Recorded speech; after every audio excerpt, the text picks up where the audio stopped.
What plans do you have at the moment for a career after completing your studies?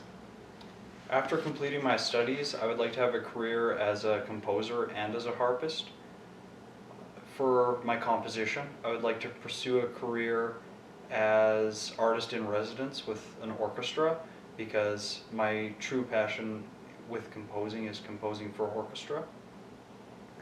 As well as I would like to help expand the current repertoire for the harp, which is very sizable, but I still think that there's a lot to be done with such a wonderful instrument.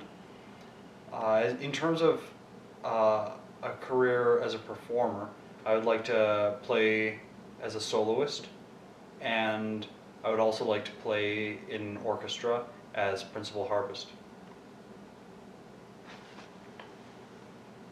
Talk briefly about a recording which has recently interested you.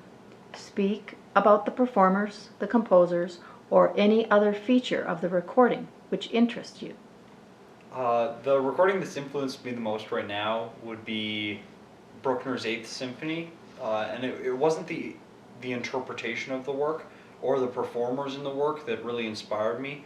It was actually Bruckner and his use of harmonic language and how his advanced 19th century chromaticism it encouraged me to look into extended tonality techniques such as Transfigured Night by Schoenberg and Richard Strauss, uh, as well as other forms of extended tonality such as Debussy. And so that's really been inspirational to me as a composer in developing my own musical language. Briefly assess your strengths and weaknesses as a musician. I would say my strengths are one of them is the fact that I love what I do and I'm very passionate about everything I do. So I feel like I can put that into my music uh, and give a very engaging and exciting performance. On the downside, though, I feel like I lack consistency in my performances, and I don't always achieve the results that I want. So I would like to work on my consistency. Also, another thing that I've been focusing on this year has been developing nuances in the music, such as phrasing and dynamics and choice of tempo. All of those nuances in the music I've been working really hard on this year, and I still think that I have a long way to go with that, and so I'd like to continue developing that in the future. Is there anything else you would like us to know?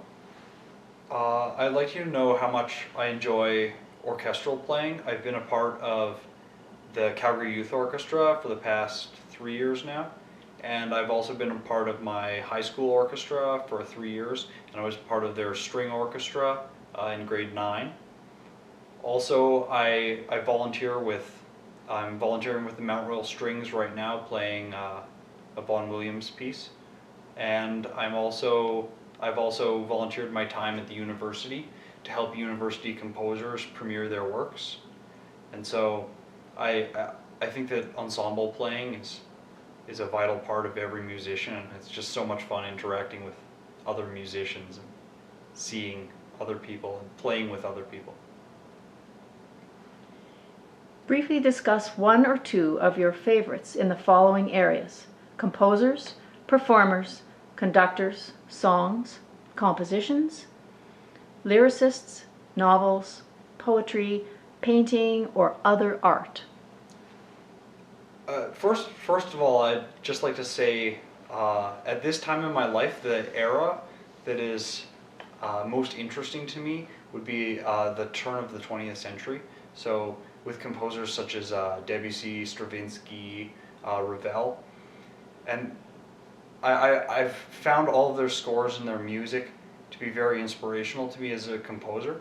So I could talk about all those works uh, in depth, but I'm gonna choose just a couple things that have influenced me in a very profound way over the past year.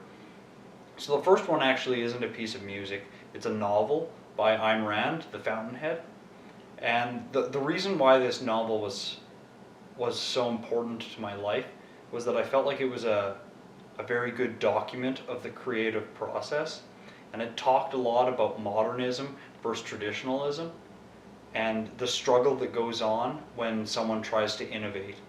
And so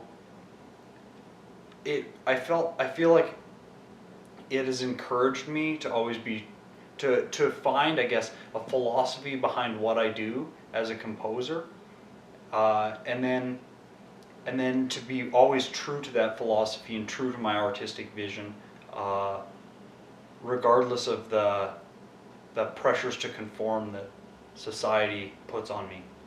As well, the other work that I'd like to talk about would be Richard Wagner's The Ring Cycle and Tristan and Isolde. This sort of fits hand in hand with the Bruckner recording. I've found extended tonality extremely engaging over the past year. And in Wagner, I also found leitmotifs as these small melodic fragments that recur representing an idea. And I've always found that it was easy for me to write a melodic fragment rather than a long extended melodic phrase. And so this technique of the leitmotif technique really appealed to me, and I found that it's a very useful compositional device. And Wagner's extended harmonies and chromaticism also pushed me into things like I said, Schoenberg's Transfigured Night. And so this is becoming more and more a part of my compositional style.